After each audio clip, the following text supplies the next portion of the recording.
Good morning students, myself professor Shilpa Singh Dikshit from SIRT college. और आज हम एक बहुत ही इम्पॉर्टेंट टॉपिक के बारे में डिस्कस करने वाले हैं जिसका नाम है बायोमास एनर्जी। और स्टूडेंट्स, ये टॉपिक बहुत ज़्यादा इम्पॉर्टेंट है आपके आने वाले एग्ज़ाम्स में, एंड प्रीवियसली ये क्वेश्चंस भी बहुत ज़्यादा आपके क्वेश्चन पेपर में देखे गए हैं, इसलिए आप फोकस होके इस टॉपिक के बारे में अच्छे से समझिएगा। तो हम स्टार्ट करते हैं बायोमास एनर्जी के बारे में। तो आपको जैसे कि पता है कि हमारे आसपास जो वेस्ट होते हैं लाइक प्लांट्स और एनिमल्स के जो रिमेन्स होते हैं उनसे जो वेस्ट बनता है उसको हम कहते हैं बायोमास, और उन वेस्ट को हम एनर्जी के तौर पे यूज़ करते हैं जिसको हम फर्दर आगे की चीज़ों में यूज़ कर सकते हैं। तो सबसे पहले मैंने एक यहाँ पर डायग्राम बनाया है, तो मैं आपको इस डायग्राम के प्रोसीजर आपको समझाऊंगी, क्योंकि क्वेश्चन में आपको पूछा जाएगा कि discuss the working of biomass energy. Okay, तो चलिए हम स्टार्ट करते हैं इस पोर्शन से। आपका जो वेस्ट होगा लाइक एनिमल रेसिड्यूज, जो आप काउ डंग के नाम से भी आप जानते हैं, एंड प्लांट्स के भी रेसिड्यू, इसमें आपके वुड वेस्ट भी हो सकते हैं, लाइक जो फर्नीचर बनते हैं तो उसमें जो पाउडर निकलता है मुरमुरा सा, तो उसको भी हम यहाँ पर यूज़ करते हैं। तो ये जितने भी वेस्ट हैं, हम वेस्ट में क्या ऐड करते हैं स्टूडेंट्स, हम यहाँ पर वाटर ऐड करते हैं, यानी कि पानी।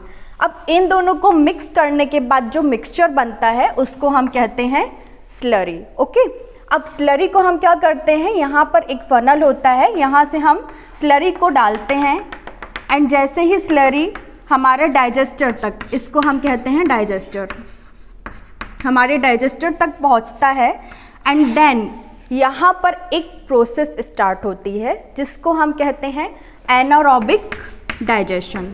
और ये बहुत इम्पॉर्टेंट है स्टूडेंट्स, एनारोबिक डाइजेशन। अब यहाँ पर प्रोसेस क्या होती है कि ये जो स्लरी है, जो यहाँ पर स्लरी था, अब एनारोबिक डाइजेशन मतलब होता क्या है कि ऑक्सीजन की एब्सेंस में यहाँ पर ऑक्सीजन का कोई भी यूज़ नहीं होगा।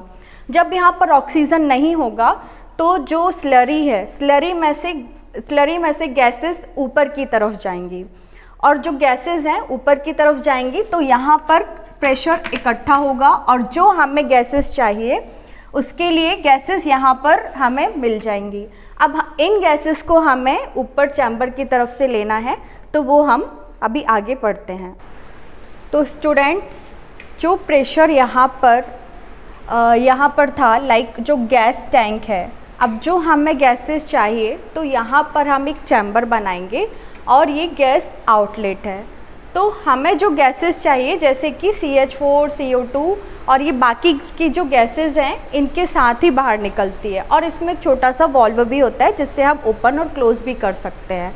अब ये जो स्लरी था, स्लरी का जो वेस्ट था, अब इसमें से जो गैसेस थी वो तो ऊपर निकल गई, हमने उसको स्टोर भी कर लिया।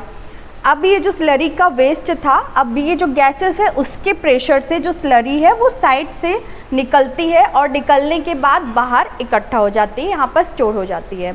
अब बायोमास एनर्जी में एक सबसे अच्छी बात ये है, बायोगैस प्लांट हम जो पढ़ रहे हैं, सबसे अच्छी बात ये है कि इसमें स्टार्टिंग से लेके एंड तक कोई भी ऐसी चीज़ नहीं है कि हम उसको वेस्ट होने दें। ओके, तो यहाँ पर जो स्लरी हमारी स्टोर हुई थी, अब इस स्लरी को हम एज अ फर्टिलाइज़र या फिर मैन्योर की तरह यूज़ करते हैं। सो स्टूडेंट्स, हमने आज के टॉपिक में डिस्कस किया कि बायोमास एनर्जी और बायोगैस प्लांट कैसे वर्क करता है। आगे हम फर्दर कंटिन्यू करेंगे। Thank you so much.